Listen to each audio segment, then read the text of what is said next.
Bismillah. Assalamualaikum warahmatullahi wabarakatuh. Bismillahirrahmanirrahim. Alhamdulillahi rabbil alamin. Wa bihi nasta'inu ala umurid dunya waddin. Allahumma sholli wa sallim wa barik ala habibina wa syafi'ina Sayyidina wa maulana Muhammadin wa ala alihi wa ashabihi wa man tabi'ahum bi ihsanin ila yaumiddin. Bismillah. Mari kita lanjutkan ngaji filsafat kita. Malam hari ini kita masih ada di sesi para sufi Nusantara. Mari kita niatkan ngaji malam hari ini semata-mata karena Allah lillahi ta'ala. Semoga dengan ngaji ini wawasan kita bertambah, ketidaktahuan, kebodohan kita berkurang. Karena ada satu pandangan dari seorang filosof bahwa problem besarnya manusia itu secara umum ada 3. Yang pertama kemiskinan, yang kedua ketakutan, dan yang ketiga kebodohan. Situasi corona hari ini, situasi ada pandemi COVID ini mungkin merupakan bagian dari problem ketakutan. Nanti kalau ada masalah besar dalam dunia ekonomi, berarti kita juga dapat masalah kemiskinan. Tapi dalam teori ini sebenarnya masalah nomor 1 dan nomor 2 itu lebih mudah diatasi. Yang paling mudah diatasi kemiskinan. Kemudian baru setelah itu ketakutan. Dan yang paling sulit adalah kebodohan. Kenapa kebodohan dianggap problem yang paling sulit diatasi? Karena biasanya orang yang bodoh itu, orang yang tidak tahu itu sering merasa dirinya tahu. Jadi dia tidak ngerti kalau sebenarnya ada masalah. Dia menganggapnya semuanya baik-baik saja dan aku ngerti segalanya. Padahal hakikatnya manusia kan banyak tidak ngertinya daripada ngertinya. Maka dalam teori ini terus disebut problem kemiskinan, problem ketakutan itu lebih mudah diatasi karena orangnya sadar bahwa saya sedang miskin, ekonominya terpuruk, bahwa saya ini punya ketakutan-ketakutan. Tapi kalau problem kebodohan ini, orang sering tidak merasa kalau dirinya tidak tahu. Lebih sulit karena proses mengatasinya butuh satu langkah ke depan, yaitu orangnya disadarkan dulu bahwa dia tidak tahu. Nah, semoga ngaji kita yang sudah sekian ratus sesi bisa sedikit-sedikit nyumbang untuk menyadarkan kita bahwa ternyata kita banyak tidak tahunya daripada tahunya. Semoga teman-teman siap untuk istiqomah, senantiasa belajar, tidak bosan-bosannya. Insya Allah nanti kalau kita istiqomah belajar akan mendapatkan barokah dan karomahnya ilmu. Bismillah, kita mulai tema kita malam hari ini, yaitu sowan pada beliau Kanjeng Sunan Bonang. Ini salah satu tokoh dari generasi Wali Songo sekitar abad 14 sampai abad 16. Dulu kita pernah membahas juga salah seorang tokoh dari Wali Songo, yaitu Kanjeng Sunan Kalijogo. Malam ini kita temui salah seorang sahabat Sunan Kalijogo, bahkan juga gurunya, yaitu Kanjeng Sunan Bonang. Istilah Sunan ini kependekan dari Susuhunan. Susuhunan itu berarti, kalau diartikan letterlet, itu tempat menerima susunan. Yang dimaksud susunan itu susunan 5 jari. Jadi kalau teman-teman lihat posisi orang sedang menyembah, kemudian 5 jarinya diadungkan, saling menempel, nah itu namanya susuhunan.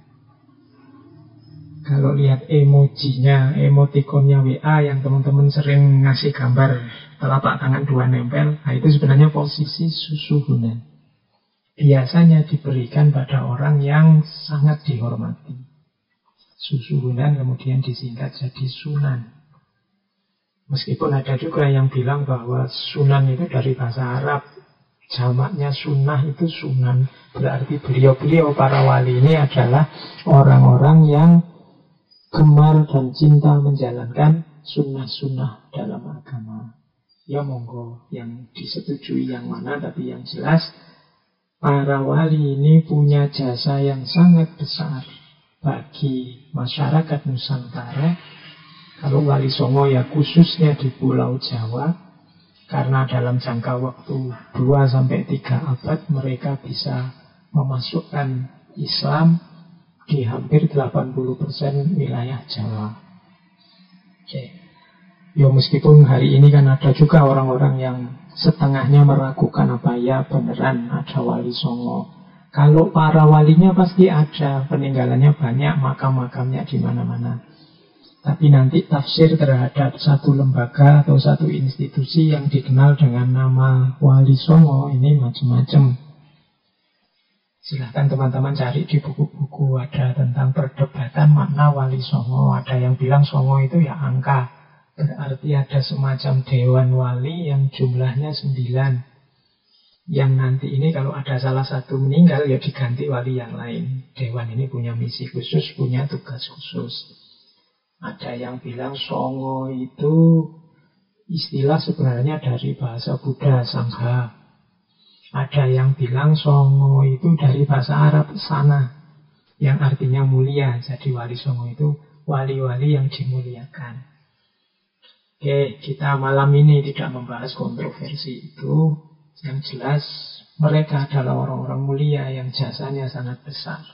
Mereka yang membawakan cahaya ke tanah Jawa dengan ajaran Islamnya. Oke, baik. Langsung saja kita berkenalan dengan beliau, Kanjeng Sunan Bonang. Beliau ini termasuk keluarga para wali. Mbah buyut beliau itu generasi awal wali yang menyebarkan Islam ke tanah Jawa. Teman-teman mungkin pernah mendengar nama Syekh Jumadil Kubro. Atau ada yang menyebut nama beliau aslinya adalah Syekh Jamaluddin Akbar Al-Husaini.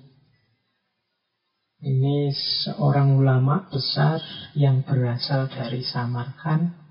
Samarkand itu kalau sekarang wilayah Uzbekistan, Asia Tengah. Termasuk keturunan Kanjeng Nabi, keturunan ke-10 dari Sayyidina Husain. Nah, Syekh Jumadil Kubro ini petilasannya banyak. Makamnya juga diklaim ada di beberapa tempat. Ya monggo lah, kalau yang urusan kontroversi tidak kita bahas. Tapi ada sosok ulama besar, wali besar awal namanya Syekh Jumadil Kubro yang dari Uzbekistan datang ke Jawa. Bahkan beliau ini tidak sendirian menyebarkan agama, tapi juga mengajak 2 putranya. Yang pertama kita kenal nama putranya adalah Syekh Maulana Malik Ibrahim, dan yang kedua namanya Syekh Maulana Ishaq. Nanti Syekh Maulana Ishaq ini jadi ayahnya Sunan Giri. Nah, perjalanan dakwah bertiga ini, kalau Syekh Jumadil Kubro ke Jawa, nanti Syekh Maulana Malik Ibrahim awalnya ke Campa atau Cempa. Campa ini kalau hari ini wilayah Vietnam, bagian barat selatan. Dan Syekh Maulana Ishaq ke Samudra Pasai. Nanti setelah 13 tahun di Campa, Syekh Maulana Malik Ibrahim meninggalkan keluarganya di sana, berangkat dakwah ke Jawa, menyusul ayahnya. meninggalkan dua putra beliau di Champa. Yang pertama namanya Sayyid Ali Rahmatullah, atau nanti dikenal sebagai Raden Rahmat, dan nantinya dikenal sebagai Sunan Ampel. Dan yang kedua Sayyid Ali Murtado atau Raden Santri. Nah, ini ceritanya mungkin sudah banyak referensi di mana-mana, silakan teman-teman kejar detailnya. Nanti Raden Rahmat ini dan Raden Santri berdua menyusul ayahnya ke Jawa. Dan di sana nanti melanjutkan dakwah ayahnya. Nanti ceritanya silahkan dibaca bagaimana Sunan Ampel berupaya melakukan dakwah menyebarkan Islam di Pulau Jawa bersama saudaranya. Nah, Sunan Ampel atau Raden Rahmat ini nanti menikah dengan putra seorang bupati dari Tuban. Menikah dengan putri Bupati Tuban yang bernama Nyai Ageng Manilo.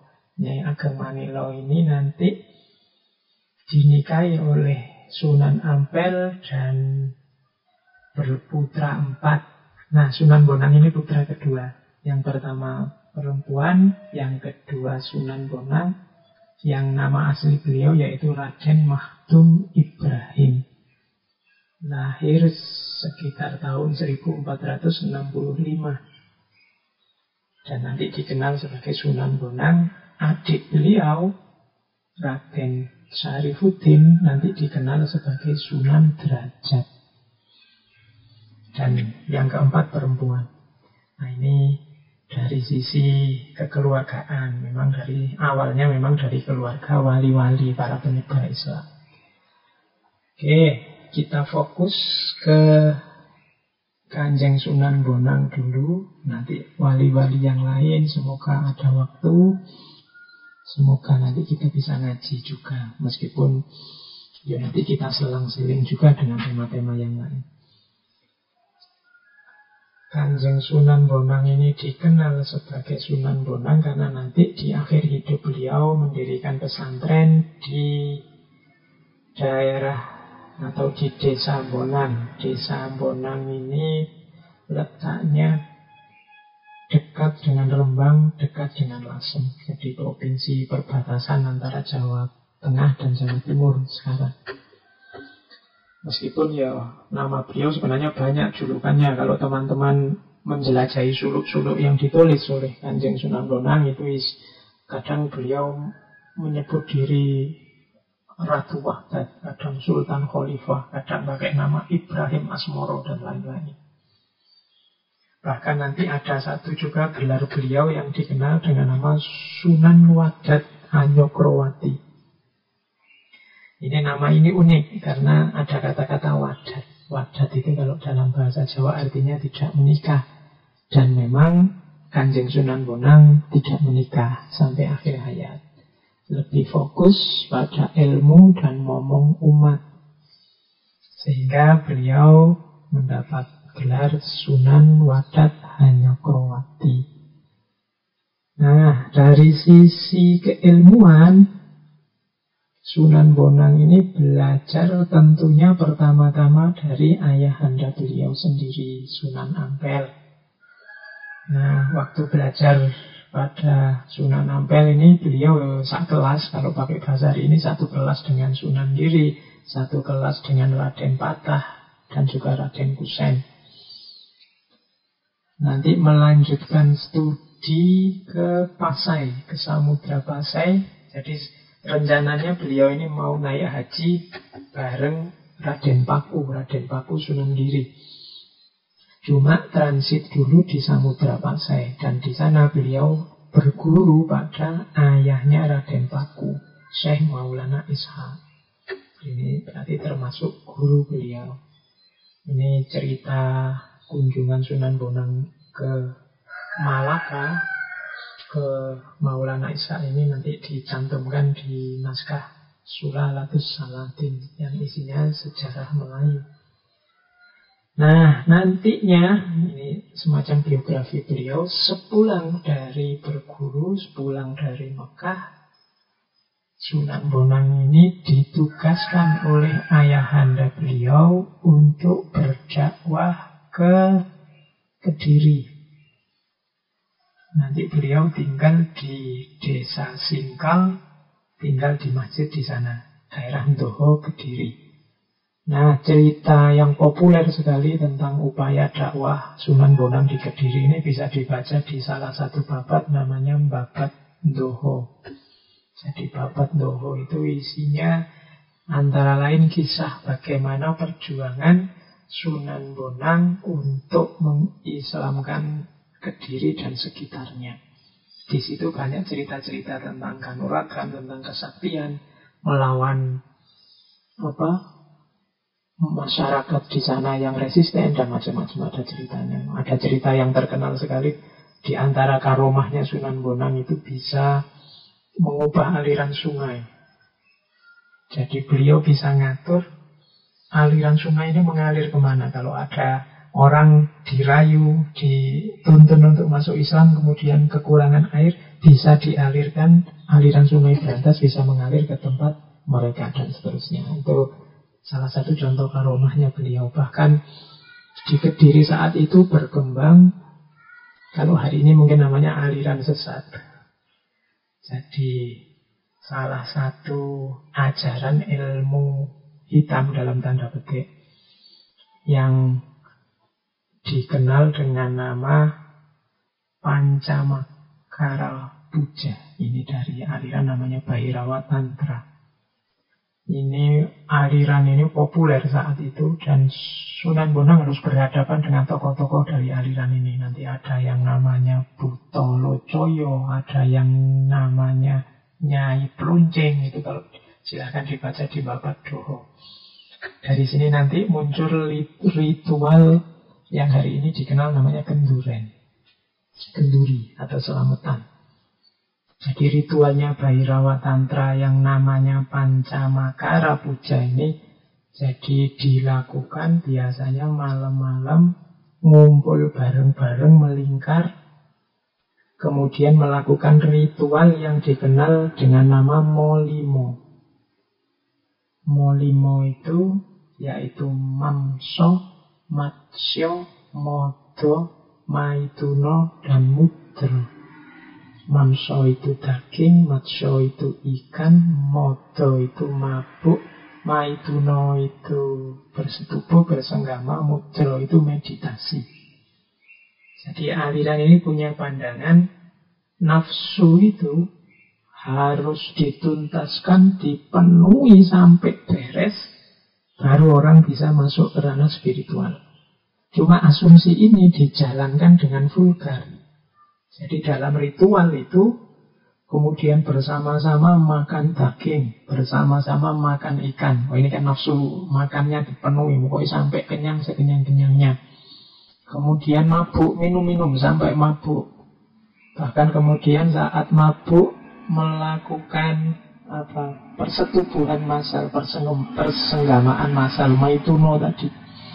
Jadi ini pokoknya menghabiskan hasrat, menuntaskan nafsu dengan cara mereka yang dikenal molimo itu. Asumsinya kalau sudah begini nafsu akan selesai, lemah, tidak mengganggu lagi. Baru setelah itu mudra, meditasi. Nah, Sunan Bonang berhadapan dengan aliran yang semacam ini. Oleh Sunan Bonang, tradisi ini kemudian disaingi. Sunan Bonang bikin halakoh juga dengan pengikut beliau, masyarakat desa, yang ngumpul-ngumpul juga. Di situ ada makanan juga, mungkin ayam, mungkin nasi tumpeng dan macam-macam disiapkan di situ. Kemudian berdoa bersama, kemudian makan-makan bersama. Nanti ini dikenal belakangan dengan nama kenduren. Katanya kata kenduren itu dari bahasa Persia, kanduri. Kanduri yang artinya makan-makan. Ini sehingga sedikit-sedikit tradisi ini menggeser tradisi yang dianggap sesat itu. Bahkan nanti molimo dari Bhairawa Tantra yang isinya daging, ikan, dan macam-macam tadi diganti molimo yang kita kenal sekarang. Larangan untuk maling, madat. Madat itu menghisap candu, minum, mabuk-mabukan, main atau judi, dan madon. Jadi maling, madat, minum, main, madon. Nah ini molimo zaman itu. Hasil kreasi Sunan Bonang untuk mengubah tradisi masyarakat yang seperti tadi. Oke. Terus nanti setelah beberapa lama di Kediri, kemudian Sunan Bonang dipanggil oleh Raden Patah untuk menjadi imam besar Masjid Agung Demak. Bareng-bareng dengan para wali yang lain, termasuk Kanjeng Sunan Kalijogo dan kawan-kawan. Nah, beberapa lama nanti beliau jadi imam Masjid Agung, sampai kemudian beberapa tahun Sunan Bonang memutuskan untuk mundur dari ketakmiran Masjid Agung. Baru beliau pindah ke Lasem, tinggal di Desa Bonang, mendirikan pesantren di sana. Disitulah nanti awal mula beliau dipanggil sebagai Sunan Bonang. Baik, ya keahlian beliau macam-macam, cuma yang paling menonjol memang yang berbau tasawuf. Beliau ya fikih, ya tafsir, bahkan seni, bahkan kanuragan, kesaktian, khususnya tasawuf. Kalau cerita-cerita tentang karomah beliau banyak, di banyak sumber teman-teman silahkan dicari. Tapi insya Allah keyakinan kita, kepercayaan kita terhadap kemuliaan ajaran yang dibawa oleh Sunan Bonang tidak harus kita banyak cerita tentang karomahnya. Oke teman-teman, kita mulai masuk ke ngaji kita terhadap beberapa saja ajaran Sunan Bonang. Paling tidak untuk mancing-mancing, biar teman-teman tertarik untuk buka-buka, menggali-gali khazanah lama. Karena orang-orang hari ini itu kadang-kadang gaya, merasa dirinya yang lebih mampu membaca realitas masyarakat di sekelilingnya. Menganggap referensi-referensi lama itu kurang relevan lagi untuk dipakai hari ini. Tapi mereka-mereka ini, para wali, para ulama yang dulu berjuang juga di tempat kita hari ini tinggal, juga bukan orang yang sama sekali tidak ngerti tentang tempat kita tinggal ini, tentang Jawa, tentang Indonesia, tentang Nusantara. Pasti dalam banyak karya-karya mereka terkandung hal-hal yang bermanfaat untuk kita. Apalagi mereka ini aulia, wali-wali, orang-orang yang dicintai oleh Allah. Siapa tahu dari karya-karya mereka ini nanti kita bisa ketemu banyak hal yang relevan untuk pertumbuhan spiritual kita, untuk kehidupan sosial kita, untuk harmoni budaya kita, dan macam-macam. Maka itulah gunanya kita buka-buka, kita bongkar-bongkar lagi karya-karya mereka. Ini PR bagi kita. Maka di ngaji filsafat bulan ini kan saya tunjukkan kitabnya, silahkan dijelajahi sendiri. Kita hanya mancing-mancing menunjukkan sedikit-sedikit, mengingat waktunya. Baik, kita mulai untuk membahas apa yang dibawa, termasuk ajaran-ajaran yang disampaikan oleh Kanjeng Sunan Bonang. Yang jelas, yang istimewa dari perjuangan para sunan ini adalah cara mereka memperkenalkan dan memasukkan Islam ke tengah masyarakat dengan cara yang sangat halus. Sama sekali tidak ada kekerasan, sama sekali tidak menimbulkan kontroversi besar. Sebagaimana dulu pernah kita kaji dalam sesi Sunan Kalijogo, ada dua prinsip yang dipakai oleh para wali, yaitu yang pertama adalah tutwuri handayani, dan yang kedua tutwuri hangiseni. Tutwuri handayani itu mengikuti dari belakang. Kalau orang mengikuti dari belakang itu kan berarti dia tidak merentah-merentah, tidak mengarahkan. Orang yang jalan di belakang itu monggo, yang depan mau kemana silakan. Tapi tidak sekedar mengikuti, namun juga handayani. Handayani itu memberdayakan. Jadi ikut jalan dari belakang tapi sambil ngajari biar yang depan berdaya, yang depan pinter milih arah, yang depan tidak tersesat jalannya. Itu namanya tuturi handayani. Jadi nantinya mereka mau kemana, itu diajari dari belakang, tapi biarkan mereka jalan sendiri. Tidak diseret, tidak disetir dari depan. Itu namanya tuturi handayani. Jadi orang dengan kesadarannya sendiri milih kebenaran, milih kebaikan. Itu namanya tuturi handayani. Yang kedua, tuturi hangiseni. Tuturi hangiseni ini mirip dengan handayani tadi, mengikuti dari belakang sambil mengisi, nambah wawasan, nambah ilmu, nambah pengetahuan, sehingga yang di depan ini pinter, terus bisa jalan sendiri ke arah yang benar. Itu namanya tuturi hangiseni. Tidak berdiri di depan, kemudian merentah-merentah, nyuruh-nyuruh, bahkan marah-marah, maksa orang ikut dia, tapi berdiri di belakang sambil mengisi dengan wawasan-wawasan kebenaran, kebaikan, keindahan, sehingga yang di depan sadar, terus mereka milih rute perjalanan yang benar. Jadi ini prinsip strategi dakwah yang dilakukan oleh para wali zaman dulu. Jadi dakwah yang tidak menimbulkan konflik, dakwah yang tidak melahirkan masalah. Dakwah itu kan sebenarnya memberi solusi kebenaran, solusi kebaikan.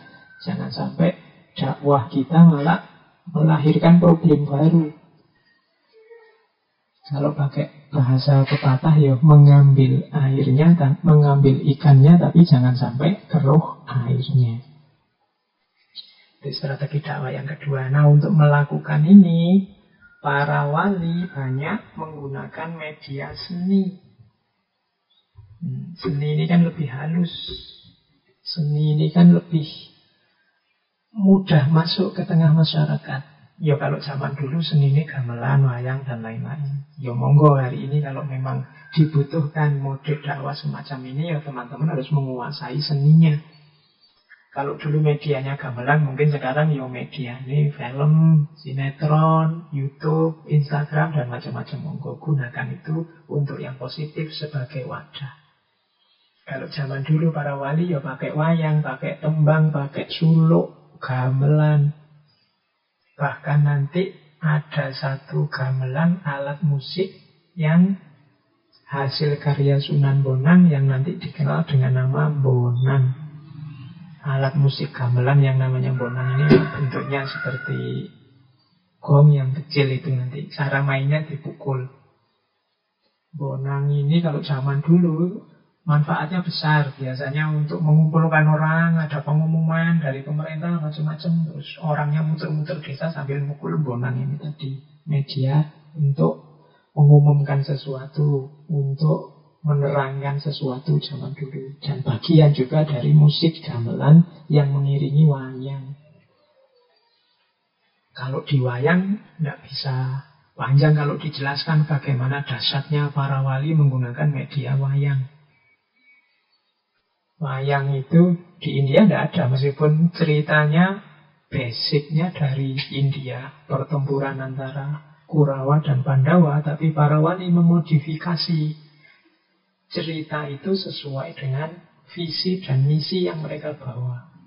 Ditambah ceritanya, dimodifikasi, bahkan tokoh-tokohnya diberi nama ulang.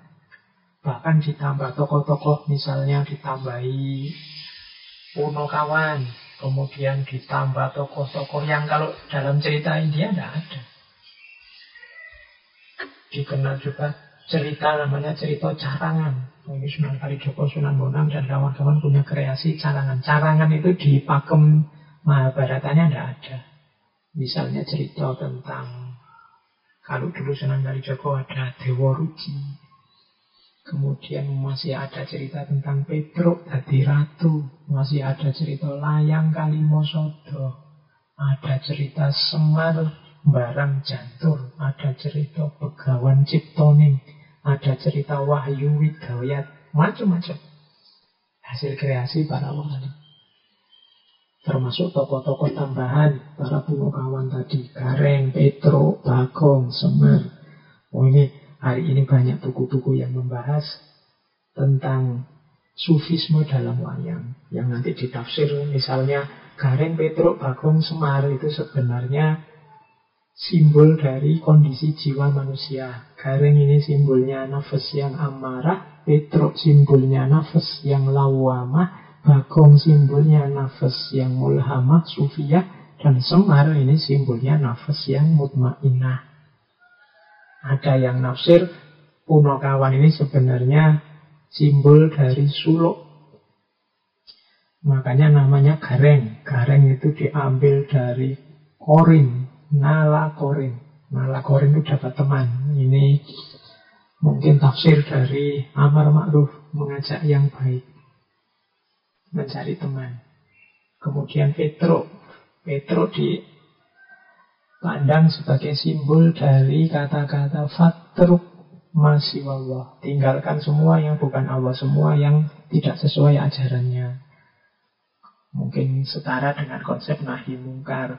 Terus baho ini artinya membangkang, memberontak, mengalahkan. Mungkin bisa ditafsirkan mengalahkan hawa nafsu. Jadi untuk bisa menjalani jalan sufi, kita butuh melakukan yang ma'ruf, meninggalkan yang mungkar, mengalahkan hawa nafsu. Pada akhirnya agama kita akan kokoh, tuntas, dan membuahkan sesuatu yang kita sebut kasyaf, ma'rifat, dan seterusnya. Nah, buah atau kekokohan itu, kalau pakai bahasa Arab, buah itu thimar. Atau kalau itu kokoh yang karena paku itu bahasa Arabnya simar juga, paku. Jadi, terus ini simbol dari Semar, dan seterusnya. Ini salah satu contoh modifikasi yang dilakukan oleh para wali.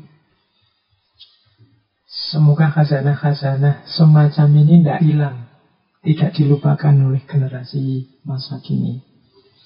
Baik, malam hari ini kita tidak sibuk di situ. Malam hari ini kita sedikit-sedikit akan menengok karya-karya Sunan Bonang, khususnya yang dalam bentuk suluk. Ya kalau suluk, kata-katanya jelas ya. Kata-kata suluk itu sangat dekat dengan dunia tasawuf, dunia sufi. Salaka yasluku itu berjalan. Jadi kalau ada sastra yang jenisnya suluk, itu biasanya petunjuk, isinya petunjuk untuk bagaimana cara kita berjalan menuju Allah atau jalan sufi. Kanjeng Sunan Bonang punya banyak karya suluk. Meskipun beliau juga selain suluk juga banyak tembang, banyak lagu-lagu. Beliau keahliannya salah satunya itu nembang. Kalau nembang suaranya menghanyutkan meskipun hanya diiringi dengan bonang. Ada cerita Kanjeng Sunan Bonang ini menaklukkan perampok hanya dengan tembang. Jadi satu ketika beliau ini sedang nembang bersama murid-muridnya, kemudian diserang oleh perampok. Nah, para perampok ini ingin merampas hartanya Kanjeng Sunan Bonang dan murid-muridnya pastinya. Untuk melawan para perampok ini, Kanjeng Sunan Bonang terus nembang lagu Durmo. Begitu Kanjeng Sunan Bonang menembang, ini para perampok ini tidak bisa bergerak. Jadi diam di tempatnya kaku. Sampai Sunan Bonang mengakhiri tembangnya dan mereka kembali lagi bisa bergerak dan bertobat, tidak jadi merampok. Termasuk kalau teman-teman ingat, salah satu tembang yang sering kemarin-kemarin kita ucapkan yaitu tembang Tombo Ati. Nanti coba kita bahas yang Tombo Ati ini, karena tembang Tombo Ati ini salah satu yang dibawa oleh Kanjeng Sunan Bonang, dikenalkan ke masyarakat Jawa. Yang Tombo Ati ada 5, yang hari ini ada banyak versi lagunya, banyak versi musiknya. Kalau suluk, Sunan Bonang punya beberapa karya suluk yang luar biasa. Hanya memang sayangnya banyak di antara karya-karya penting ini hari ini jadi koleksi di Belanda sana, di Amsterdam. Hanya beberapa yang kita bisa menikmati di Indonesia hari ini. Tapi insya Allah nanti pada saatnya juga kita bisa mengakses. Jadi suluk-suluk yang paling terkenal, yang pertama mungkin teman-teman masih ingat ada suluk Wujil. Nanti kita bahas ya suluk Wujil ini, kita ungkap sedikit-sedikit isinya apa. Kemudian ada suluk Khalifah. Suluk Khalifah ini isinya kisah dari Sunan Bonang tentang perjalanan beliau mencari ilmu ke Malaka, yang tadi sempat saya singgung sedikit. Ada suluk Kadersan, ada suluk Regul, ada suluk Bentur, ada suluk Wasiat, ada suluk Pipiringan, ada suluk Jebeng, dan lain-lain. Ya nanti silahkan teman-teman yang tertarik untuk mendalami ajaran-ajaran Kanjeng Sunan Bonang, silahkan. Banyak ajaran beliau ditulis dalam bentuk suluk, dan isinya sebagian besar merupakan petunjuk dan kisah pengalaman beliau menjalani jalan sufi, menjalani suluk. Makanya judulnya sebagian besar ya memang suluk. Baik, kita tengok ya beberapa. Kita awali dari salah satu karya beliau yang paling unik. Ini satu-satunya karya yang bentuknya prosa. Yang lain kan modelnya suluk. Kita awali. Ini karya ini kadang orang menyebutnya Kitab Bonang, kadang menyebutnya Primbon Bonang, atau kalau di barat dikenal dengan istilah, atau beberapa juga menyebutnya naskah ini judulnya adalah Pitutur Syekh Bahri. Kita awali dari ini saja ya, nanti yang Wujil yang agak belakangan. Jadi ini kitab ini, buku ini satu-satunya yang coraknya prosa, tidak seperti suluk-suluk yang lain. Isinya dialog, tanya jawab antara guru murid. Gurunya namanya Saiful Rijal, muridnya namanya Saiful Rijal, gurunya namanya Syekh Bahri. Ada yang bilang ini sebenarnya kiasan, Saiful Rijal ini ya Sunan Bonang sendiri, dan gurunya ini adalah seorang guru yang berasal dari Pasai, yang oleh Sunan Bonang di kitab ini disebut Syekh Bahri. Nanti kalau teman-teman menggali suluk-suluknya Sunan Bonang, di dalamnya akan kelihatan sekali pengaruh dari dua tokoh besar tasawuf Persia. Yang pertama adalah Imam Ghazali, dan yang kedua Syekh Jalaluddin Ar-Rumi. Meskipun beberapa nama sufi juga disebut. Misalnya beliau juga pernah menyebut nama Syekh Sufi. Syekh Sufi ini yang dimaksud adalah Imam Haris Al-Muhasibi, juga Syekh Nuri. Syekh Nuri mungkin ya Syekh Hasan An-Nuri. Kemudian ada Syekh Jaddin. Syekh Jaddin ini kemungkinan Syekh Junaid Al-Baghdadi. Ini nama-nama referensinya. Mungkin kalau di naskah aslinya kan pakai nama Jaddin, pakai nama Nuri. Itu mungkin menyesuaikan dengan lidah Jawa. Berbeda memang dengan tradisi dari Sumatera kemarin yang menggunakan huruf pegon. Para wali Songo ini termasuk Sunan Bonang menulisnya memang dalam bahasa Jawa. Beberapa suluk seperti suluk Wujil itu pakai bahasa Jawa tengahan. Jadi bahasa Jawa yang biasa, level tengahan, tidak sangat halus seperti bahasa Kawi. Oke, baik, kita lihat yang pertama dari kitab Bonang. Ini salah satu contoh bagaimana dialog antara Saiful Rijal dengan Syekh Bahri. Tuh, Jawanya ada. Saya bacakan sebentar, tapi nanti belakangan tidak saya baca biar tidak menghabiskan waktu. Mongko matur Rijal, ya guru amba, kadipun endi ma'rifat tigang prakara punika. Kati kang kocap ing sastra, ma'rifatu dzatillah, ma'rifatu sifatillah, ma'rifatu af'alillah. kadipun endi sang siptani katiga punika. Jadi Saiful Rijal bertanya, wahai guru hamba, bagaimanakah makrifat mengenai tiga perkara itu? Sebagaimana dikatakan dalam tulisan, ma'rifatu dzatillah, ma'rifatu sifatillah, ma'rifatu af'alillah. Apa maksud ketiga perkara itu? Ini sengaja saya angkat, saya dulukan tema tentang ma'rifat, tentang Allah ini. Mengapa? Karena nanti di suluk wujil Kanjeng Sunan Bonang menyatakan bahwa intinya orang beragama nanti ada pada pengenalan kita terhadap Tuhan. Tidak ada gunanya sholat, tidak ada gunanya zakat kalau kita tidak kenal ini sholat, zakat kepada siapa, tentang apa. Kita selalu bilang lillahi ta'ala siapa Allah yang selalu kita tuju itu. Sholat kok tidak kenal Allah, ya perlu dipertanyakan sholat pada siapa. Maka kunci awal dalam beragama, dalam meniti jalan sufi adalah pengenalan kita terhadap Allah. Istilahnya ma'rifat. Siapa Allah itu? Dan kalau menurut kitab Bonang ada 3 konsep ma'rifat seperti yang ditanyakan oleh Rijal, yaitu ma'rifatu dzatillah, yang kedua ma'rifatu sifatillah, dan yang ketiga ma'rifatu af'alillah. Mari kita kenali Allah yang tiap hari kita tuju, tiap hari kita diperintahkan untuk mengingatnya, untuk berpikir padanya. Kita sering mendengar pepatah, tak kenal maka tak sayang.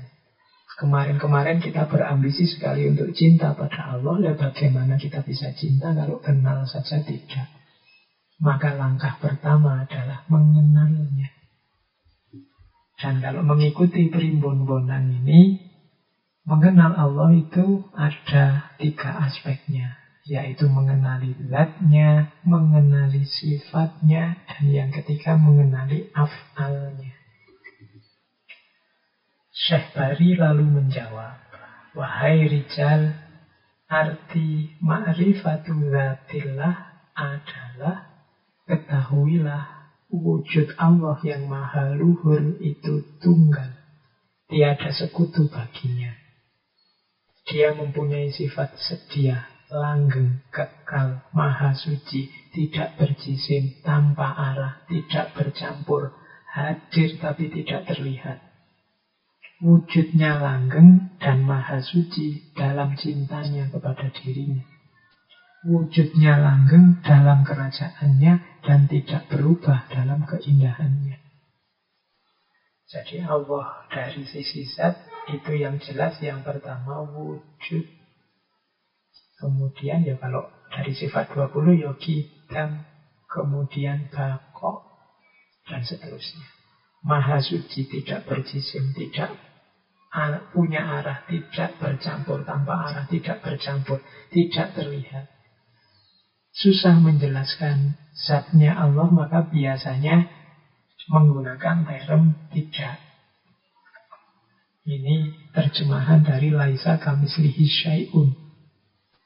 Dari sisi zatnya Allah itu tidak ada yang mirip dengannya, apapun, sesuatu pun, dan bahkan tidak ada kata-kata yang bisa menguraikan, menggambarkan secara tepat zatnya.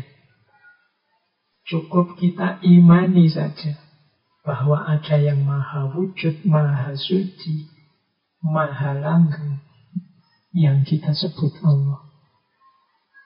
Detail zatnya seperti apa, laisa kamitslihi syai'un. Nah, ini ma'rifatu dzatillah. Makanya ada banyak orang tanya, Pak, bukankah berpikir tentang zatnya Allah itu ada larangannya? Ya, cuma larangan ini tidak dalam arti pikiran kita pasti sesat kalau berpikir tentang zatnya, tapi pikiran kita tidak akan mampu menjangkaunya. Tidak perlu terlalu capek memikirkan zatnya Allah daripada habis tenaga, habis waktu. Imani saja Allah di level zatnya. Karena ini bukan sesuatu yang bisa dijelaskan. Oke, terus ini nanti panjang diskusinya kalau saya lanjutkan. Kita ke definisi kedua, ma'rifatus sifatillah. Ma'rifatus sifatillah itu mengetahui, adapun ma'rifatus sifatillah berarti ketahuilah bahwa Allah itu mempunyai sifat hayyun, yaitu hidup abadi, tanpa nyawa, mengetahui tanpa akal, berkuasa tanpa anggota, melihat tanpa mata, mendengar tanpa telinga, berkehendak tanpa angan-angan, berkata tanpa bibir atau suara. Jadi kalau yang zat tadi lebih mudah dijelaskan dengan yang tidak. Kalau yang sifat, ini bisa dijelaskan. Allah itu sami, sama, basar, kalam, dan seterusnya, hayyun, dan seterusnya. Itu sifat-sifat Allah di level sifat. Kalau ini bisa dijelaskan, tidak harus ditidakkan. Tapi tetap kita tidak bisa menjelaskan detailnya karena tidak sama dengan manusia. Allah itu melihat, tapi tidak sama dengan melihat kita. Karena Allah tidak punya mata yang seperti manusia ini. Maka melihat tanpa mata. Allah mendengar. Di antara sifatnya Allah itu sama. Tapi jangan digambarkan mendengarnya Allah seperti mendengarnya manusia. Tanpa telinga, karena Allah tidak punya telinga seperti telinganya manusia. Tidak bisa digambarkan seperti itu. Maka di level ma'rifatus sifatillah, Allah bisa kita jelaskan sifatnya, tidak lagi dalam bentuk negatif, dalam bentuk positif juga bisa. Hanya saja seperti apa mekanisme detailnya kita tetap tidak akan bisa tahu. Kalau pakai terminologi dari Imam Asy'ari, bila kaifa, kita tidak tahu seperti apa mekanisme Allah mendengar itu, seperti apa mekanisme Allah melihat itu. Tapi Allah melihat dan mendengar, bahkan maha melihat, maha mendengar. Nah, ini level 2, ma'rifatus sifatillah. Nah, yang ketiga, ma'rifatu af'alillah. Ma'rifatu af'alillah, adapun ma'rifatul af'al berarti ketahuilah sifat perbuatan Tuhan. Dia berbuat tanpa ada yang memerintah, memberi tanpa menggunakan tangan, dan mematikan tanpa menggunakan keris. Ini ilustrasi dari Kanjeng Sunan Bonang. Af'al itu perbuatan. Semua yang terjadi, semua yang berjalan di alam semesta ini hakikatnya adalah af'alnya Allah. Kita menyebutnya simpel terus dengan kata-kata takdir. Tapi tetap seperti tadi, af'alnya Allah itu tidak menggunakan alat sebagaimana kalau manusia bertindak. Allah kalau menakdir sesuatu, memutus sesuatu, kalau bahasanya Al-Quran, ya kun fayakun. Kehendaknya Allah, itulah yang jalan. Jadi yang terjadi apa, itu sebenarnya kehendak dan perintahnya Allah. Beda dengan manusia. Kalau manusia butuh sarana, butuh perantara. Jadi itulah Allah yang kita sembah. Itulah arti ma'rifat terhadap 3 perkara tadi. Ma'rifatul zatillah di level setnya memang susah dijelaskan, lebih mudah dengan model negasi, ditidakkan. Ada ma'rifatul sifatillah, sudah bisa dijelaskan secara positif, tapi bila kaifah, detailnya seperti apa, kita masih tidak mampu. Dan ma'rifatul af'alillah, kita melihat efek dari af'alillah adalah semua yang terjadi di alam semesta ini, termasuk segala hal peristiwa yang menimpa kita. Itu ma'rifatu af'alillah. Oke, ini mancing ya dari Primbon Bonang. Kadang disebut Pitutur Syekh Bahari. Kita cari lagi dari suluk yang lain. Misalnya kita ambil yang saya bawa ini dari suluk gentur atau suluk bentur. Kalau dalam bahasa Jawa istilah gentur itu artinya serius, tekun. Kalau orang ingin sukses, kadang diberi tips gentur tapane. Serius bertapa, serius tirakat. Suluk gentur berarti mengajarkan apa yang harus kita lakukan, kita jalankan secara serius dalam menuju Tuhan untuk mencapai kesadaran tertinggi. Ada bagian dari suluk gentur itu yang menarik, misalnya tentang syahadat. Katanya Sunan Bonang, ada syahadat namanya syahadat daim qaim.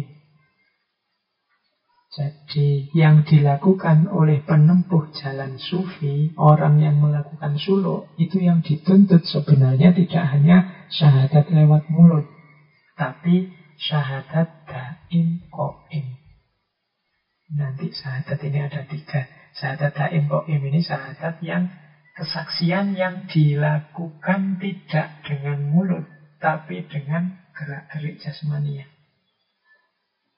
Misalnya kesaksian dengan gerak-gerik itu, kalau saya percaya dengan kamu, maka kalau kamu utang, tak utangi deh. Itu kalau kita sama teman. Jadi tidak perlu saya bilang, enggak kok, saya percaya kok. Tapi kalau diutangi, enggak gelem ngasih utang. Karena saya percaya, kamu tak utangi. Tanpa harus saya ngomong saya percaya padamu. Begitu kamu tak utangi, itu menunjukkan saya percaya padamu. Jadi ini kesaksian lewat tindakan. Karena saya yakin bahwa situasi sekarang sudah aman, maka saya mulai berani keluar rumah meskipun harus pakai masker. Lalu ini menunjukkan keyakinan kita, kesaksian kita terhadap bahwa situasinya sudah aman, maka saya keluar. Tidak sekedar bikin postingan, teriak ke sana semana, sekarang sudah aman loh, sekarang sudah aman, tapi dia sendiri nggak berani keluar. Nah, syahadat daim qaim ini bersaksi atas kebenaran Islam, kebenaran Allah yang dibawa oleh Kanjeng Nabi lewat perbuatan. Nah, ini namanya syahadat daim qaim. Makanya orang yang akhir hidupnya adalah la ilaha illallah, berarti sampai akhir hidup orang ini menjalankan pola hidup tidak menuhankan apapun selain Allah, insya Allah dia masuk surga. Jadi syahadat yang daim qaim. Nah, ini bisa dilacak di suluk gentur atau suluk bentur. Di dalamnya juga ada uraian misalnya tentang fana.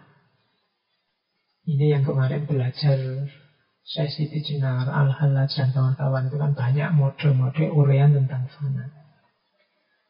Kalau dalam suluk genturnya Sunan Bonang, ilustrasinya adalah kalau garam jatuh ke laut, maka dia lenyap. Tetapi tidak bisa dikatakan dia menjadi laut. Juga tidak bisa dikatakan dia tidak ada. Demikian pula apabila manusia mencapai keadaan fana, tidak lantas dia tercerap dalam wujud yang mutlak. Yang lenyap hanya kesadaran akan keberadaan atau kewujudan jasmaninya. Jadi fana itu tidak membuat manusia jadi Tuhan, atau membuat diri kita terserap atau kepanjingan Tuhan. Fana itu kondisi ketika kita tidak sadar lagi, tidak fokus lagi, tidak ngopeni lagi aspek hidup jasmaniah kita, hidup duniawi kita. Karena fokus kita sudah sepenuhnya ada pada Allah saja. Mirip seperti kalau teman-teman pernah mendengarkan kisahnya Laila Majnun itu kan.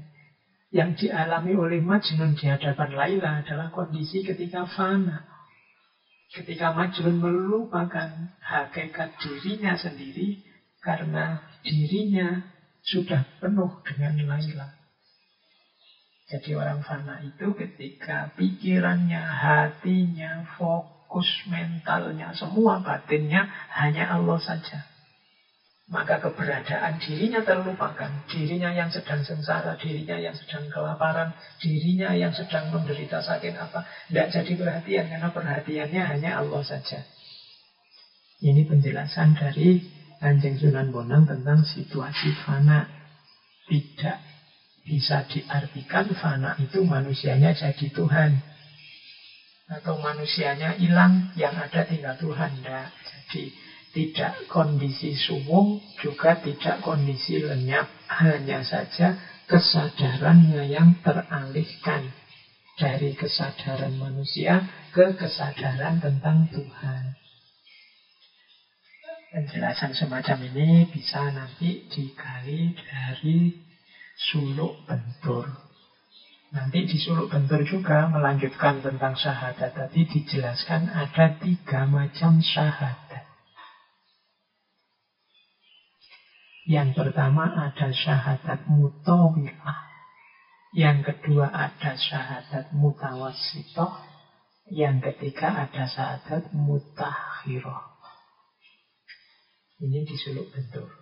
Syahadat kita itu sebagai seorang muslim melaksanakan 3 syahadat ini. Yang pertama mutawilah. Mutawilah itu syahadat dulu ketika kita belum dilahirkan ke dunia ini.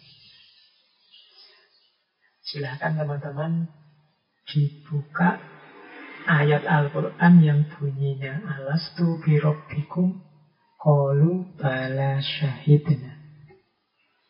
Ini dulu sebelum kita lahir, Allah bertanya pada kita, bukankah aku ini Tuhanmu? Terus roh kita yang belum turun ke dunia bersaksi, qalu bala syahidna, iya, kami bersaksi. Ini kan juga syahadat, bersaksi. Jadi dulu kita sudah meyakini dan bersaksi bahwa Allah lah Tuhan satu-satunya. Terus kita turun ke muka bumi.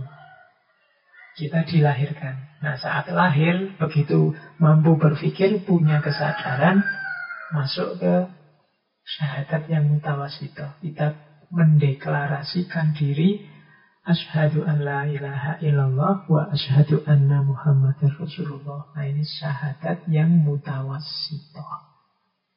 Level 2. Dulu bersaksi sebelum kita lahir, dan sekarang bersaksi setelah kita lahir. Tapi jangan lupa syahadat yang ketiga, syahadat mutaakhirah. Ini syahadat ini jelas dilakukan oleh para nabi, para wali, dan orang mukmin yang sejati. Syahadat mutaakhirah itu mirip syahadat daim qaim tadi. Tidak cukup kita hanya deklarasi tiada Tuhan selain Allah dan Nabi Muhammad adalah Rasulnya, utusannya. Tapi kita jalankan hidup yang menomorsatukan Allah dan mengikuti sunnahnya Kanjeng Nabi. Nah, ini namanya syahadat mutaakhirah. Kalau kita menyatakan bahwa satu-satunya Tuhan hanya Allah, ya hidup kita hanya satu-satunya yang kita pertuhankan, ya Allah. Kalau kita menyatakan bahwa Kanjeng Nabi Muhammad adalah utusannya, berarti hidup kita orientasikan untuk mengikuti petunjuk dari Kanjeng Nabi, karena Kanjeng Nabi itu utusannya. Kita ikuti sunnah-sunnahnya. Nah, ini namanya syahadat mutaakhirah. Dulu kita bersyahadat, kemudian ketika turun ke dunia kita juga sudah syahadat, tapi sempurna syahadat kita kalau juga tidak hanya dinyatakan syahadat itu, tapi juga dijalankan. Kalau di suluk bentur kemudian dijelaskan bila mana 3 syahadat ini dipadukan menjadi satu, maka dapat diumpamakan seperti kesatuan antara tindakan menulis, tulisan, dan lembaran kertas yang mengandung tulisan itu. Juga dapat diumpamakan seperti gelas, isinya, dan gelas bening gelasnya, kacanya, kemudian isinya gelas, dan penuhnya gelas. Tadi yang syahadat sebelum kita lahir itu seperti kertasnya. Kemudian ketika kita bersyahadat asyhadu alla ilaha illallah yang mutawassithah tadi itu seperti ketika kita menulis. Kemudian ketika kita menjalankan syahadat tadi, itu seperti tulisannya. Jadi terus sempurna. Yo ada kertasnya, yo ada tindakan menulis, dan ada tulisannya. Jadi kalau gelasnya itu adalah syahadat waktu kita belum lahir. Kemudian isinya adalah syahadat mutawasithah yang kita menyatakan beriman pada Allah dan mengikuti Rasulnya. Dan penuhnya gelas itulah syahadat mutaakhirah, waktu kita menjalankan. Jadi setelah tadi mengenal Allah, makanya saya bilang ngaji kita ini kita bikin skenario sendiri, kita bikin sekuen sendiri untuk merumuskan suluk atau jalan sufi. Yang pertama tadi kita ambil dari Syekh Bari di Primbon Monang, bahwa kita harus mengenal dulu, ngerti ilmunya dulu tentang Allah, baik zatnya, sifatnya maupun af'alnya. Setelah itu bersaksi atau syahadat, baik syahadat yang mutawilah sebelum lahir, kalau ini otomatis, maupun syahadat yang mutawasithah saat kita sudah ada di dunia. Kalau kita hari ini muslim, insya Allah sudah kita lakukan. Dan yang ketiga yang mutaakhirah, mewujudkan syahadat kita dalam kehidupan sehari-hari. Kalau yang ketiga, yang mutaakhirah ini, dulu waktu kita ngaji tentang Kanjeng Sunan Kalijaga kan ada cerita tentang santrinya Kanjeng Sunan Kalijaga yang namanya Syekh Jangkung. Syekh Jangkung ini suatu ketika mengikuti murid-murid yang lain, mengikuti ujian tentang syahadat. Jadi semua murid diuji untuk bersyahadat. Murid-murid yang lain dengan fasihnya melafalkan asyhadu alla ilaha illallah wa asyhadu anna muhammadar rasulullah. Pas gilirannya Syekh Jangkung, waktunya syahadat, beliau malah keluar ruangan, kemudian naik ke pohon kelapa yang paling tinggi dan menjatuhkan dirinya ke bawah. Oh, semua orang kaget.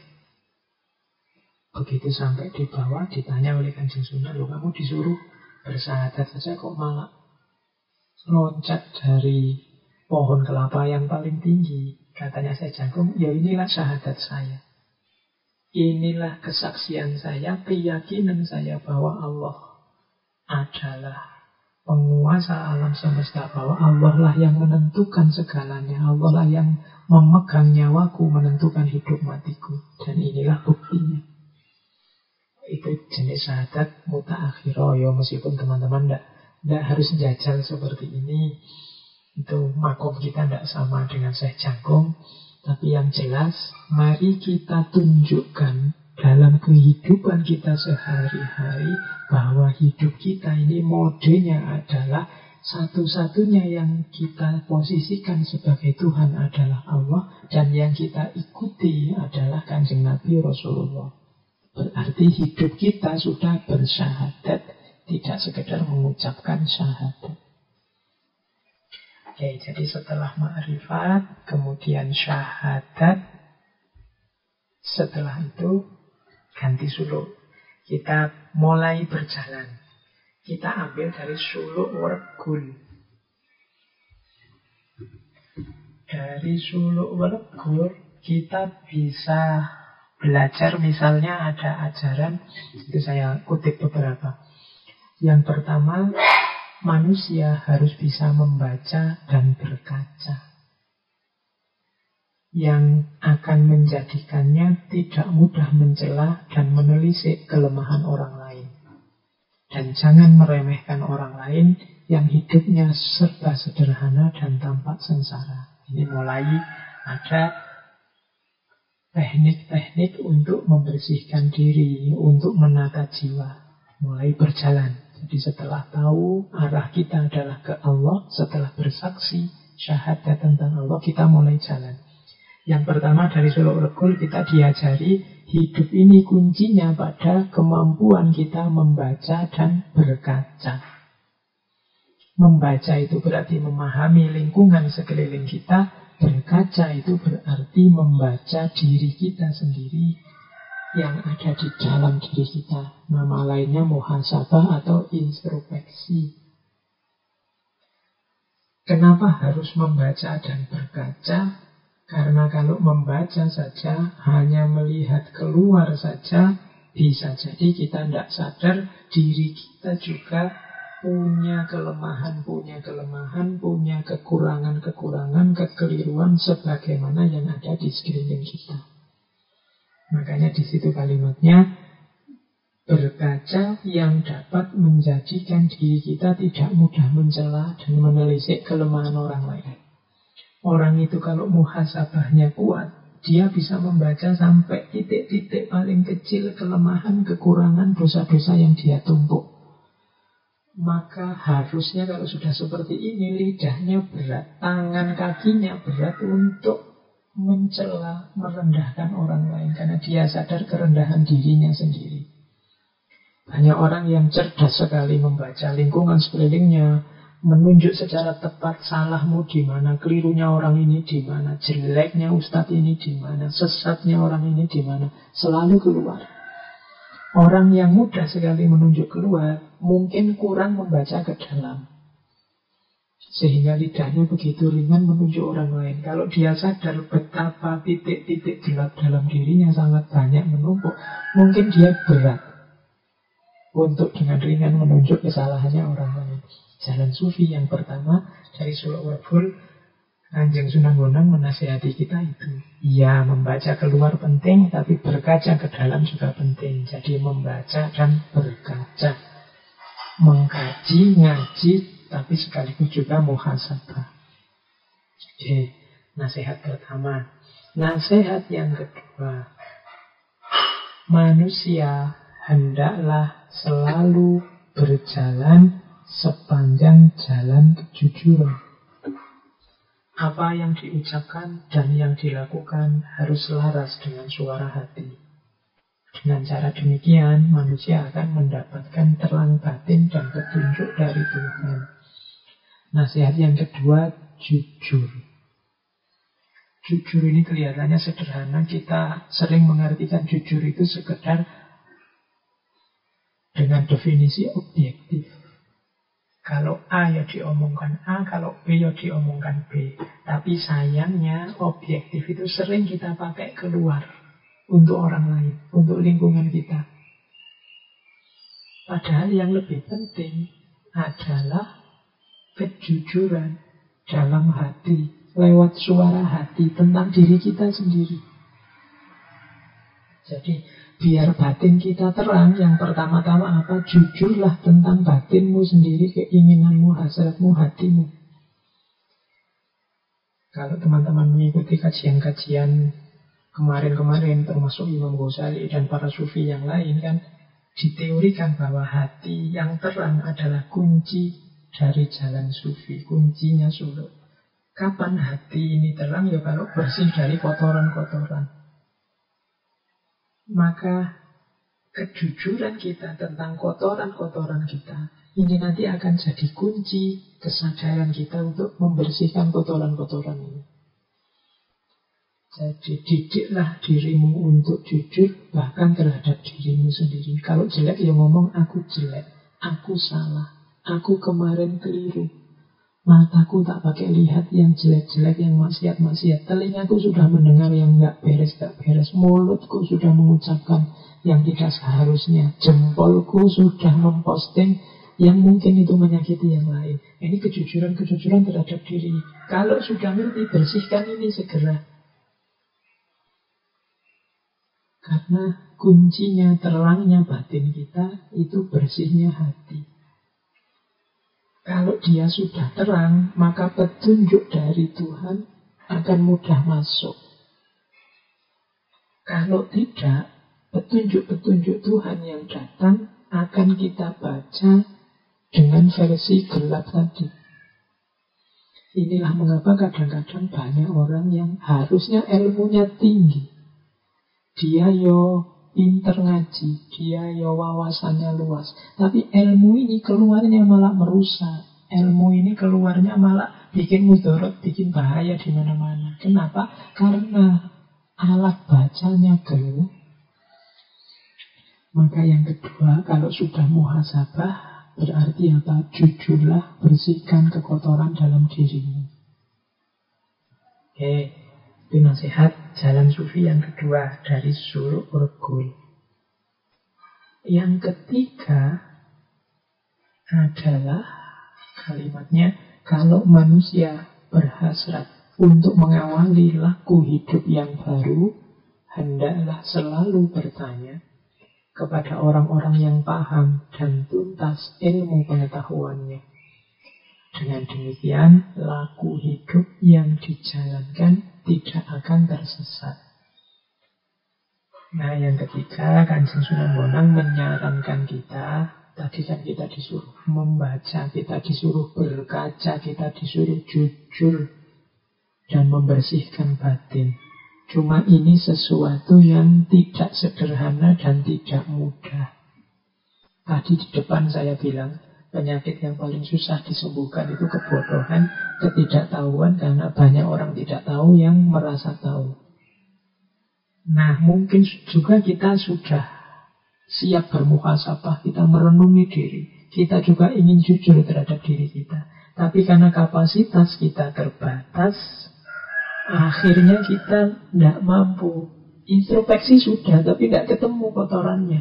Ingin jujur sudah, tapi kita rasanya kok merasa, saya ini lurus-lurus saja loh Pak, saya ini perasaan benar terus loh Pak. Oke, kalau memang begitu, mungkin saatnya kita butuh guru. Kita perlu orang-orang yang luas ilmunya, orang yang dalam wawasannya. Sehingga akan jelas mana kotor, mana bersih. Akan jelas kotoran apa saja yang ada dalam diri kita dan bagaimana cara membersihkannya. Oke, jadi ayo muhasabah, ayo membersihkan batin. Kalau memang berat, ayo mencari guru yang bisa nuntun. Tidak, kebanyakan sekarang di antara kita itu yang merasa saya bisa kok Pak baca sendiri, saya bisa merenung sendiri, saya bisa memahami sendiri. Ya mungkin begitu. Alhamdulillah kalau memang bisa, berarti teman-teman orang yang kuat, orang yang tangguh. Tapi ada jalan yang lebih selamat, yaitu tanya ke ahlinya, minta dituntun yang ngerti. Ini lebih mudah. Fas'alu ahla dzikri in kuntum la ta'lamun. Biar tidak nanti jatuhnya kita ngarang sendiri. Kita merasa sudah mampu, ternyata tidak. Merasa sudah tahu, ternyata belum. Akhirnya penyakitnya tidak sembuh. Jadi ini petunjuk dari Suluk Urgul yang ketiga. Yang keempat, pujian. Pujian ini di situ sama dengan doa. Akan dikabulkan dengan Tuhan kalau manusia selalu percaya adanya zat yang dipuji. Manusia harus yakin kalau pujian yang diucapkan oleh mulut itu keluar dari hati yang suci. Bersatunya mulut dan hati dalam melakukan pujian itu akan menjadi sarana hidup bahagia di dunia dan di alam keabadian. Jadi pujian kepada Tuhan, pikir kita kepadanya, doa kita kepadanya. Dasarnya yang pertama adalah kepercayaan kita, keimanan kita kepada Allah. Jadi kuncinya yang pertama ini. Beberapa kali saya sampaikan ketika ada pertanyaan, Pak, mengapa sih Pak doa saya kok tidak dikabul-kabulkan? Antara lain mungkin karena kepercayaan dan zon kita tentang terkabulnya doa itu juga tidak maksimal. Kadang-kadang kita berdoa sambil ragu-ragu. Apa ya oleh Allah akan dikabulkan. Loh, kalau kita sudah ragu-ragu, ya Allah datangnya ya sejauh kita percaya. Karena ragu-ragu hanya 50-50, ya Allah datangnya 50%. Kalau kita yakinnya hanya 20%, ya Allah datangnya 20%. Misalnya teman-teman yang sedang akhir masa studi, terus wah aku pengen bisa lulus kumlot ini, mau berdoa minta kumlot, tapi apa yang bisa ya? Oh IP ku cuma sekian. Kalau dari waktu sekian apa ya bisa? Apa ya mungkin mata kuliahku yang tak ulang ini nilainya A semua. Tapi tak berdoa sajalah. Oh itu menunjukkan ya kita sendiri tidak yakin kok. Maka Allah ya datang sejauh kemungkinan keyakinan kita. Ana inda dzonni abdi. Kalau kita sendiri tidak yakin ya terkabulnya juga setengah-setengah. Jadi syarat pertama adalah kalau manusia selalu percaya pada zat yang dipuji. Yang kedua, manusia harus yakin kalau pujian yang diucapkan oleh mulut itu keluar dari hati yang suci. Jadi memuji pada Allah itu ya harus tulus. Berdoa pada Allah juga harus tulus. Ketulusan itu diawali sejak ketika kalau berdoa, ketika kita menegaskan keinginan kita. Itu juga harus tulus. Jangan berdoa, coba-coba saya minta ini pada Allah, siapa tahu dikabulkan. Itu tidak tulus. Ketidaktulusan kedua adalah nego, pamer pada Allah. Ya Allah, aku ini kan sudah beribadah banyak padamu. Aku sudah sedekah sekian juta, maka tolong sebagaimana janjimu. Ini kalau mengancam sama Allah. Ini kurang tulus. Berdoa saja secara tulus, yakini kebesarannya, bahkan tanpa disogok dengan apapun, Allah sangat sayang dengan kita. Jadi syarat kedua adalah ketulusan. Nah, doa kita, pujian kita, kalau hatinya sudah tulus, keluarnya apa adanya, didasari dengan keimanan yang sepenuhnya pada Allah, itulah nanti yang jadi sumber kebahagiaan kita. Nah, ini tips 4 dari suluk regul.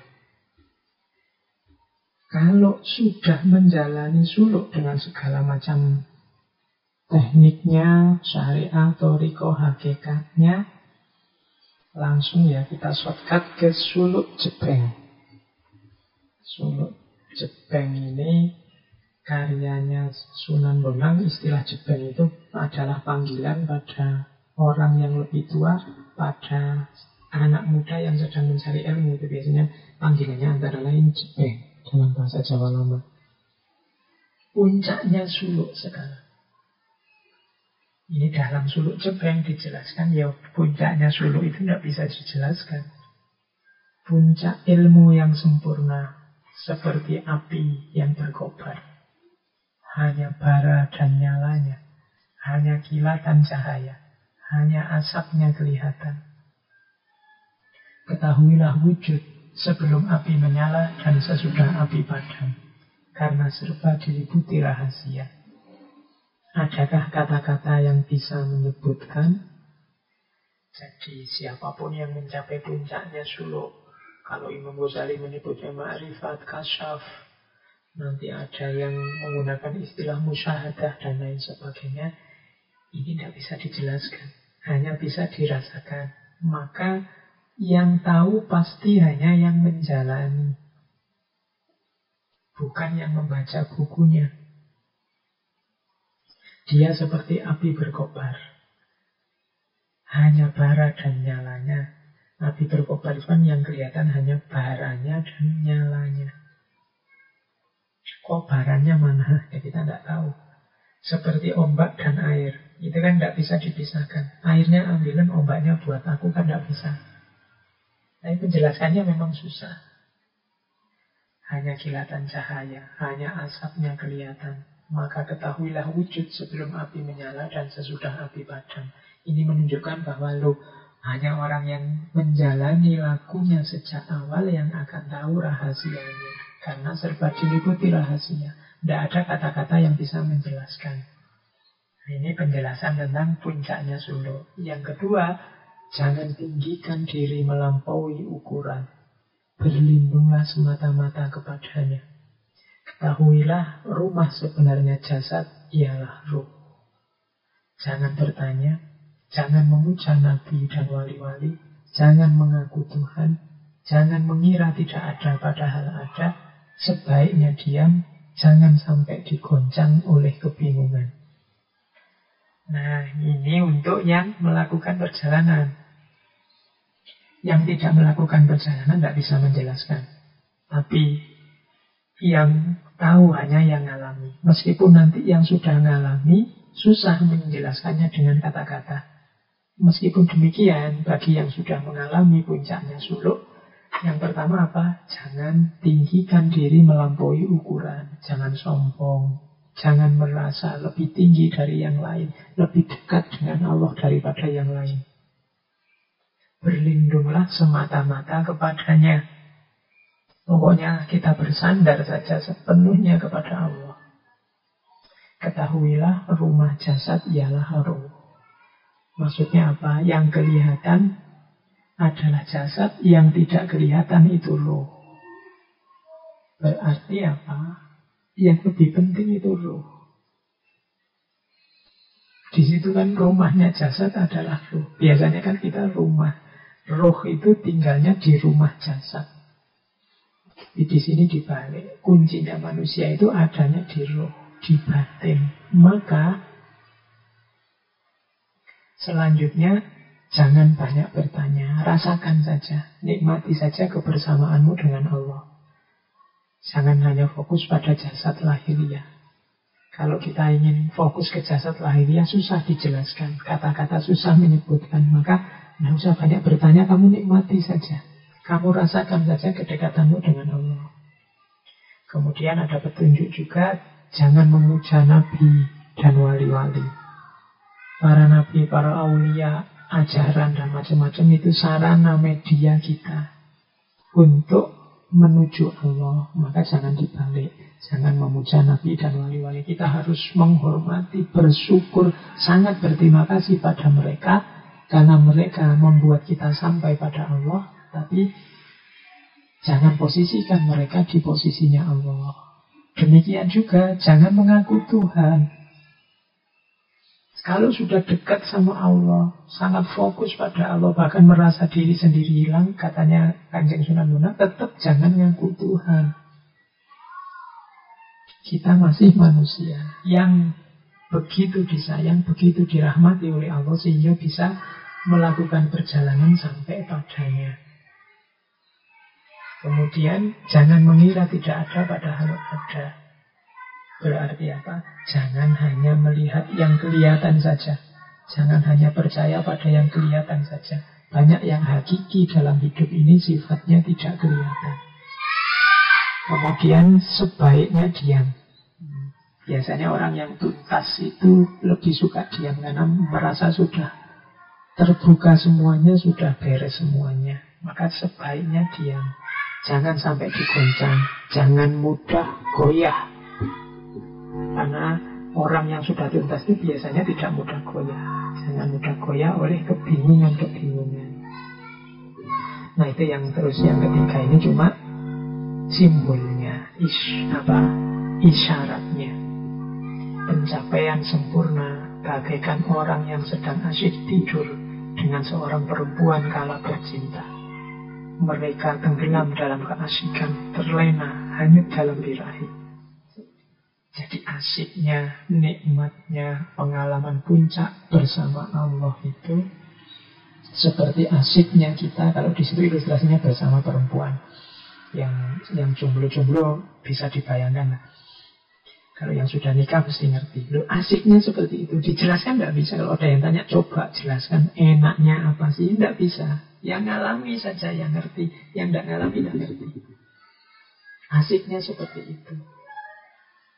Oleh karena itu, anakku, terimalah ajaran ini, pahami baik-baik. Kalimat terakhirnya, ya ilmu ini memang sukar untuk dicerna.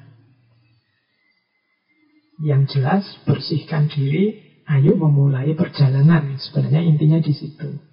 Nanti kalau sudah sampai puncak, rasakan nikmatnya meskipun sukar dijelaskan. Oke, ini diambil dari Suluk Jebeng. Ini memang kita potong-potong ya. Tadi yang Ma'rifat kita ambil dari Primbon Bonang sebagai dasarnya. Kemudian Jalan Sufi kita ambil dari Suluk Bentur, diawali dari syahadatnya. Kemudian cara membersihkan diri, cara menjalani laku kita ambil dari Suluk Wergul. Dan puncak suluk kita jelaskan lewat Suluk Jebeng. Ini sebenarnya agak motong-motong, tapi paling tidak semoga teman-teman tergambar. Oh, semacam itu cara tutur, cara menjelaskan beliau Kanjeng Sunan Bonang kepada masyarakat saat itu. Lewat suluk-suluk beliau. Dan gaya semacam ini sebenarnya dekat dengan ajaran-ajaran sebelumnya. Dari yang sifatnya lebih metafisik, lebih ke dalam, tidak fokus ke fikih. Makanya Islam lebih mudah masuk. Kalau dalam bahasa komputer ya lebih kompatibel dengan ajaran sebelumnya. Jadi gerbangnya lewat tasawuf. Ya nanti kalau sudah masuk kan menyertai. Untuk mendekat ke Allah perlu sholat. Ya nanti pelajaran sholat masuk. Untuk menata hati, berlatih pengorbanan, mungkin perlu zakat, perlu sedekah, nanti ajaran zakat masuk. Dan itu yang dilakukan oleh para wali. Bahkan yang seni tadi, itu kan juga dimuati oleh dakwah-dakwah. Dimuati oleh ajaran-ajaran. Baik.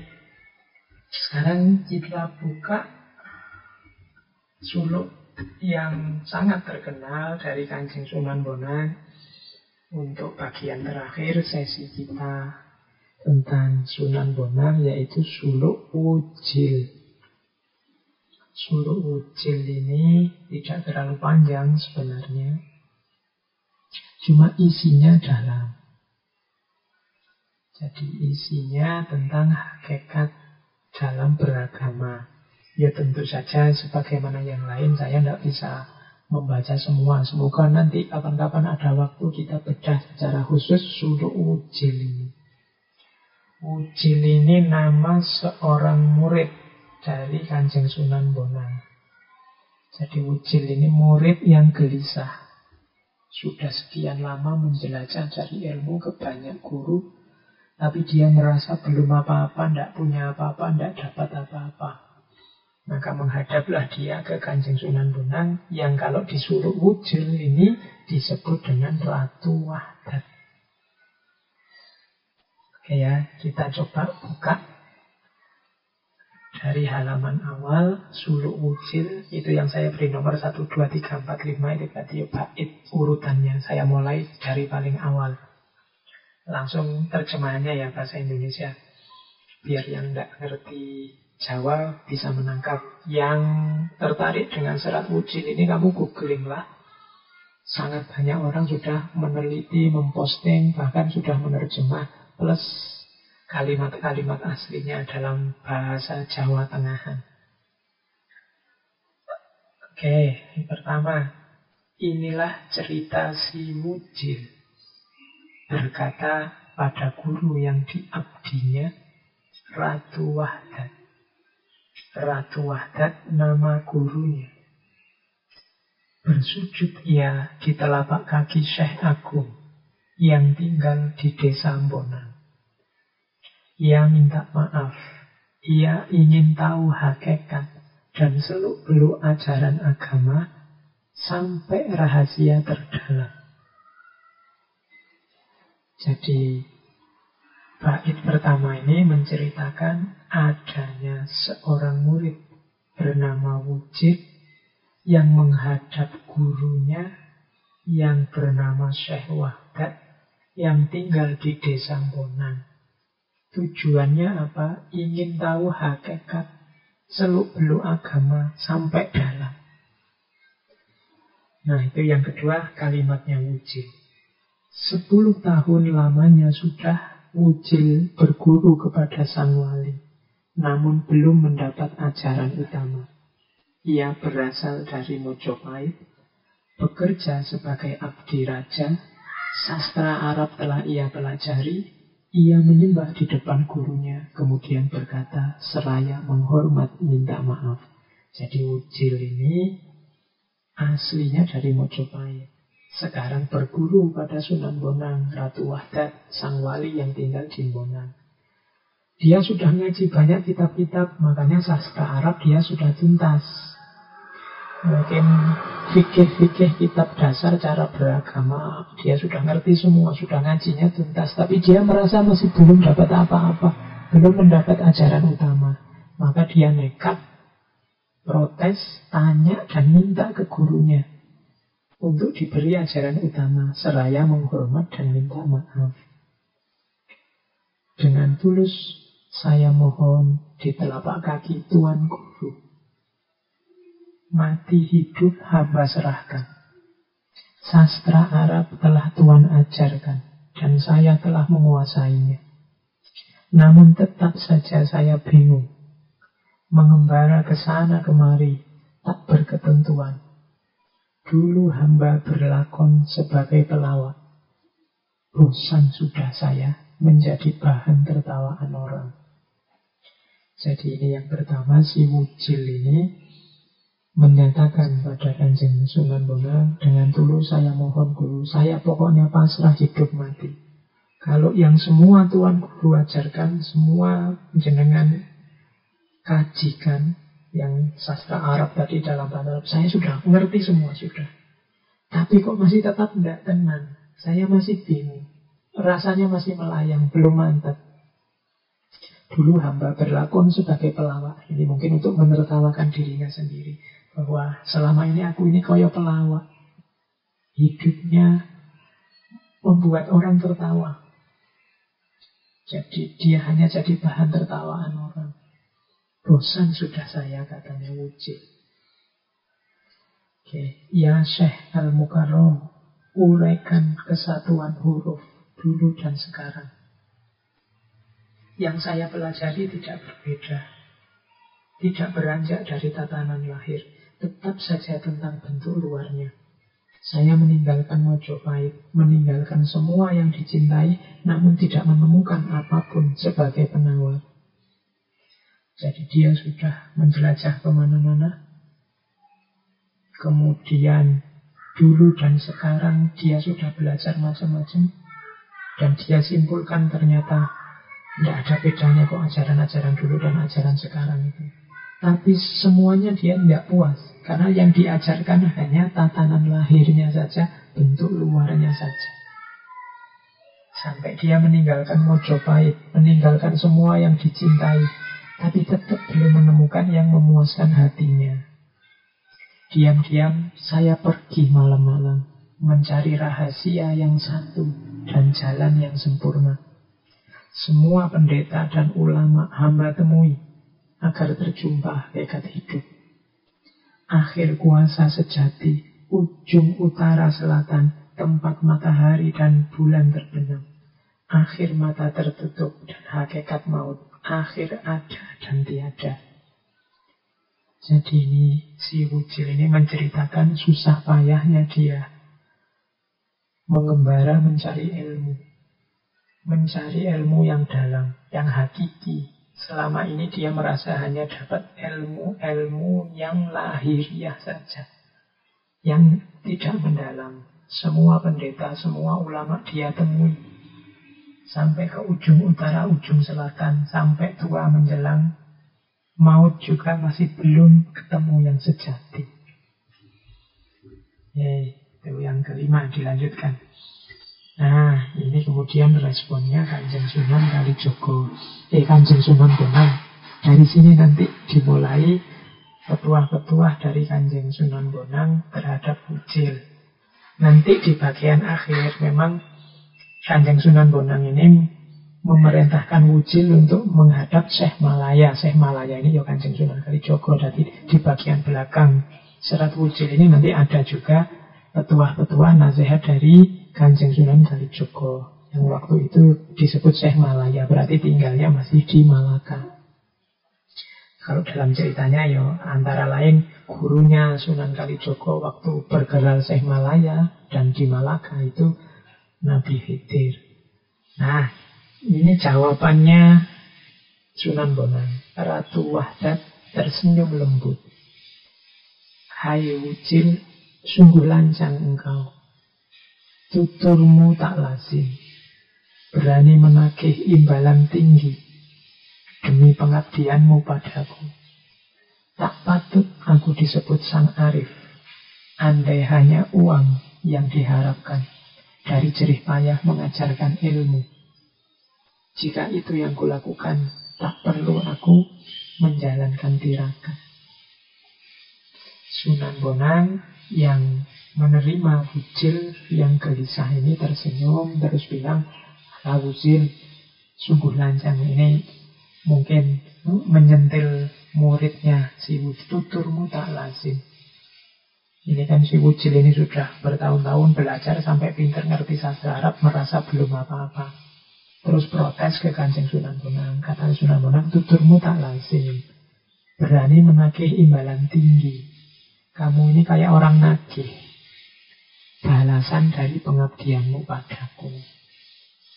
Tapi kalau logikanya bayaran, bahwa karena engkau nagih atau karena aku harus bayar atau karena kamu harus bayar ilmu diberikan, andai hanya uang yang diharapkan, tak perlu aku menjalankan tirakat. Kalau urusannya bales-balesan, utang budi atau bayar-bayaran, perhitungan ekonomi, tidak ada gunanya aku tirakat Wujil. Dan gitu. Jangan pakai logika balasan imbalan dari pengabdian atau bayaran dari ajaran. Siapa mengharap imbalan uang demi ilmu yang ditulisnya, ia hanya memuaskan dirinya sendiri dan berpura-pura tahu segala hal. Seperti bangau di sungai, diam, termenung, tanpa gerak. Pandangannya tajam, pura-pura suci di hadapan mangsanya ikan-ikan. Ibarat telur, dari luar kelihatan putih, namun isinya berwarna kuning. Ini sindiran dari Sunan Bonang. Mungkin juga untuk banyak di antara kita hari. Jadi siapa yang orientasinya uang, mengharapkan imbalan uang demi ilmu yang ditulisnya, mengharap imbalan uang itu, ya tidak selalu wujudnya uang. Mungkin ingin dipuji, ingin ditinggikan, ingin dibesarkan, ingin diviralkan, yang sejenis itu. Jadi balasan-balasan artifisial duniawi. Kalau ada orang semacam ini orang hanya seperti orang ingin memuaskan dirinya sendiri. Orang ini seperti bangau di sungai. Ini bangau ya, kalau teman-teman bisa lah membayangkan bangau yang kalau sore-sore itu biasanya diam di pinggir sungai, termenung, tidak bergerak, pandangannya tajam, pura-pura suci. Itu kan dia di pinggir sungai itu gayanya anteng, pandangannya tajam seperti orang termenung, tapi sebenarnya dia sedang nyari ikan. Begitu ada ikan lewat, ya langsung habis dimakan. Nah, itu disindir seperti ini oleh Sunan Bonang, bahwa orang semacam itu sebenarnya orang yang hanya pura-pura suci. Kenapa disebut pura-pura suci? Kotoran batinnya kan jelas tadi. Ternyata dia berpamrih, tidak melihat manfaat ilmunya, tapi yang dia lihat adalah imbalan dari ilmunya terhadap dirinya. Nah, ini seperti burung bangau yang diam anteng di pinggir sungai, pandangannya tajam, seolah-olah sedang merenung, tapi begitu ada ikan lewat, langsung disamber ikannya. Bahkan katanya Sunan Bonang seperti telur. Telur itu yang luarnya putih, tapi ternyata isinya nggak putih, isinya kuning. Oke. Nah, terus yang ke-8, matahari terbenam, malam tiba. Wujil menumpuk potongan kayu, membuat perapian, memanaskan tempat pesujudan sang zahid. Di tepi pantai sunyi Jimbonan, desa itu gersang. Bahan makanan tak banyak, hanya gelombang laut memukul batu karang dan menakutkan. Kalau ini ilustrasi tentang situasi saat itu. Jadi ini ternyata disampaikan sore hari menjelang malam. Akhirnya malam tiba, Wujil ngumpulin kayu dulu, bikin perapian.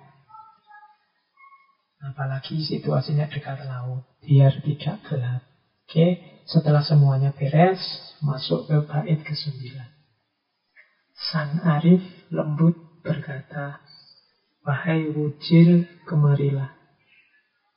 Dipegangnya kunci rambut Wujil, selaya dielus-elus, tanda kasih sayangnya. "Wujil, dengar sekarang, jika engkau harus masuk neraka karena kata-kataku, aku yang akan menggantikanmu." Saya langsung ke 10 ya, biar tidak salah paham. Dengan sangat hormat, Wujil menyembah seraya mengatakan terima kasihnya kepada Sang Mahayogi. Wujil berkata, jangan Paduka, lebih baik hamba Sang Wujil sendiri yang masuk neraka. Karena mereka berdua sudah saling mengetahui maksudnya, maka antara sang guru dengan siswanya itu tidak pernah berselisih paham. Keduanya selalu kompak.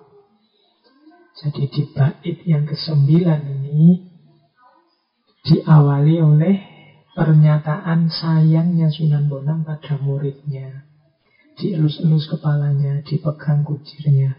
Bahkan Sunan Bonang bikin pernyataan ini, kalau hari ini dianggap kontroversial, tapi ini sebenarnya ungkapan sayang. Wahai Wujil, jika engkau harus masuk neraka karena kata-kataku, ini kan sedang siap-siap ingin ngajar wawasan yang dalam dan tinggi, yang bisa saja orang salah paham terus sesat. Tapi karena sayangnya Sunan Bonang, terus beliau bilang, jika engkau harus masuk neraka karena kata-kataku, aku yang akan menggantikan tempatmu. Tak tanggung dosamu, katanya Sunan Bonang. Ini sebenarnya ekspresi sayang saja, tidak harus diartikan letter. Namun Wujil tidak salah, tidak kalah sayangnya kepada gurunya. Katanya Wujil, jangan Paduka, lebih baik hamba sendiri yang masuk neraka. Dua bait ini sebenarnya menunjukkan sebelum mengajarkan ajaran-ajaran level dalam, guru dan murid ini akhirnya sampai pada frekuensi yang sama. Ada di frekuensi cinta yang sama, di gelombang cinta yang sama.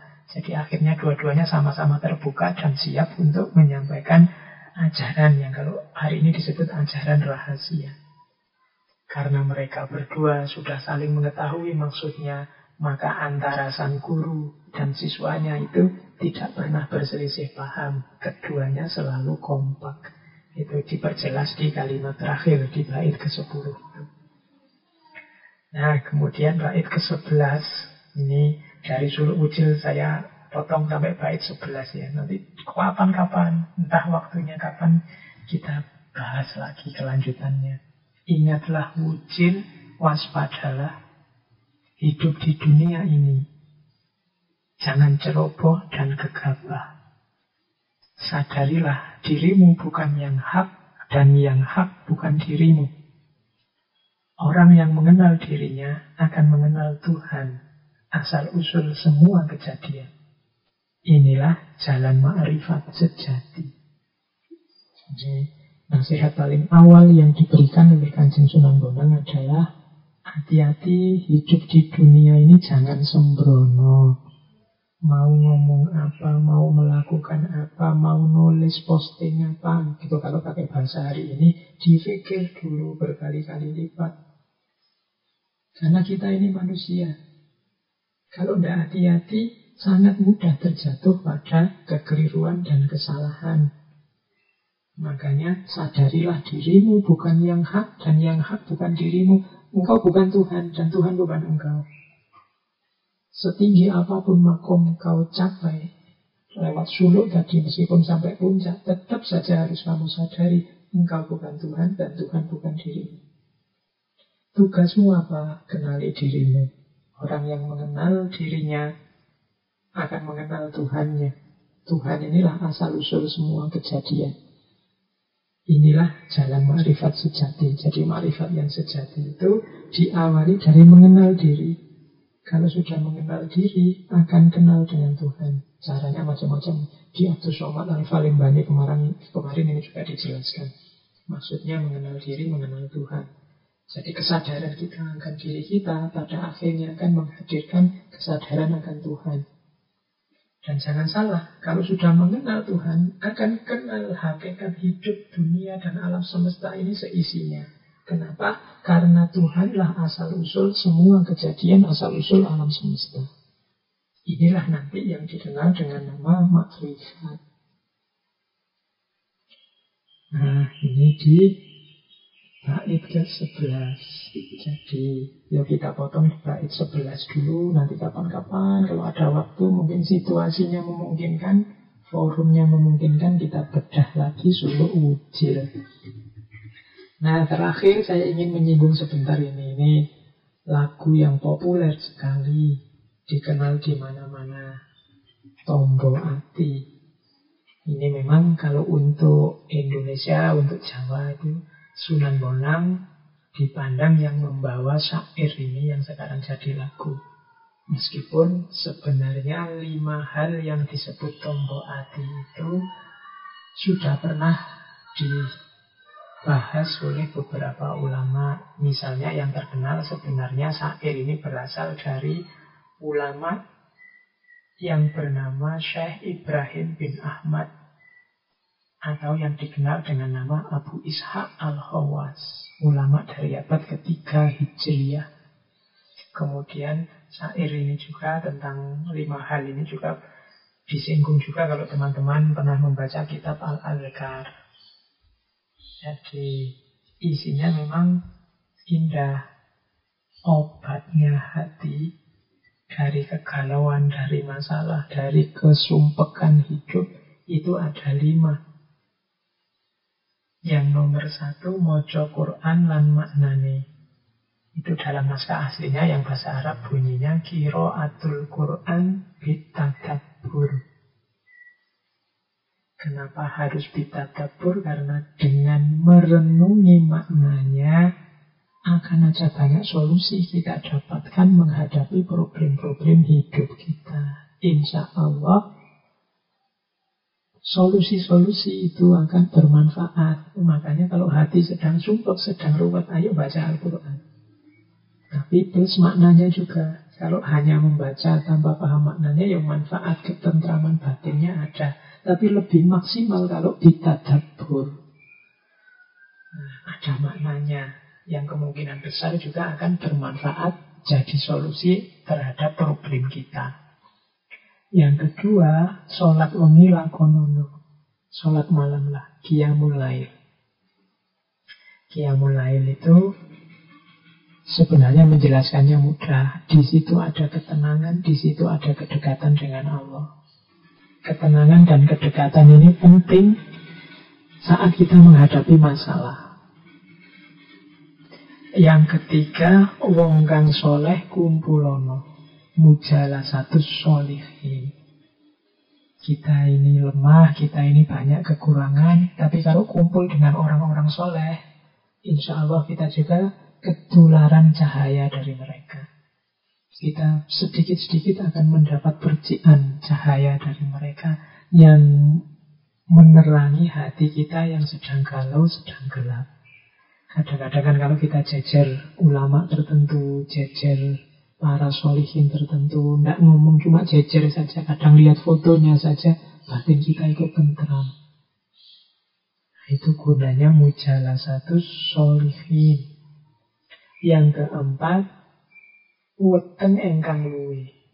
Perut yang jangan kekenyangan, kalau bisa lapar. Kholaul badan. Orang yang kekenyangan itu biasanya susah untuk berpikir aktif. Kadang-kadang kita itu kalau habis buka puasa kebanyakan makan, tarawih itu kan ngantuk. Tapi paginya enggak. Waktu kita puasa enggak terlalu ngantuk. Jadi perut jangan terlalu penuh, itu penting. Demi apa? Aktivitas, kreativitas, sekaligus tirakat. Ini gandeng dengan yang terakhir. Zikir wengi ingkang suwe. Atau turu intas sahur. Di sepertiga malam yang terakhir, kita bermunajat mendekat ke Allah. Jadi 5 hal ini akan sangat membantu kita saat kita punya masalah, ada kegalauan-kegalauan dalam hidup kita. Termasuk hari ini nih kan kita sedang ada ujian berat dari Allah yang namanya pandemi COVID. Ayo kita hidupkan lagi 5 tips ini. Kita perbanyak ngaji sambil merenungi maknanya. Jangan lupa sholat malam. Berdekat-dekatlah dengan orang-orang yang soleh. Kemudian perbanyak puasa. Kosongkan perut. Dan yang terakhir, selalu ingat Allah, khususnya di sepertiga malam terakhir. At-tadorru indas sahur. Nah, ini salah satu tinggalan dari Kanjeng Sunan Bonang yang ternyata juga masih banyak manfaatnya untuk kita hari ini. Maka Monggo teman-teman yang masih punya gairah besar untuk mengkaji dan belajar, jangan jemu-jemu, jangan bosan-bosan menggali khazanah-khazanah lama. Dari situ kadang-kadang kita ketemu mutiara-mutiara terpendam yang tidak terduga-duga. Termasuk dari Kanjeng Sunan Kanjeng Sunan Bonang ini. Hari ini kita tengok sedikit-sedikit muatan dari suluk-suluk beliau. Silahkan diperdalam, silahkan dilanjutkan untuk menggali lebih jauh. Saya akhiri sekian sesi malam hari ini, sekaligus sesi para sufi Nusantara dari bulan Agustus. Insya Allah bulan depan kita akan ganti tema, biar tidak bosan. Karena di antara strategi saya menjaga ritme, biar kita semua tidak bosan, tidak cuma teman-teman termasuk saya dalam tema-tema. Kita bikin diversifikasi macam-macam, kadang ke barat, kadang ke timur, kadang Islam, kadang Nusantara, macam-macam. Jadi insya Allah minggu depan temanya agak berbeda lagi. Paling tidak untuk memperkaya wawasan kita, sehingga kita punya banyak alternatif, banyak senjata menghadapi berbagai masalah dalam hidup ini. Baik teman-teman, saya kira itu. Mohon maaf kalau ada salah ngomong, salah ucap, kalau ada keliru-keliru dalam penjelasan. Karena sepanjang berapa jam, berapa minggu, berapa bulan, berapa tahun saya menemani teman-teman dalam ngaji filsafat ini, pasti. Ini sifatnya pasti sudah. Ada yang keliru-keliru, ada yang kurang, ada yang salah. Mohon dimaklumi. Bahkan mungkin kalau ada yang mengingatkan langsung, ya monggo, alhamdulillah saya bisa belajar untuk jadi lebih baik. Saya akhiri sekian, kurang lebihnya mohon maaf. Wallahul muwafiq, wallahu a'lam bishawab. Wassalamualaikum warahmatullahi wabarakatuh.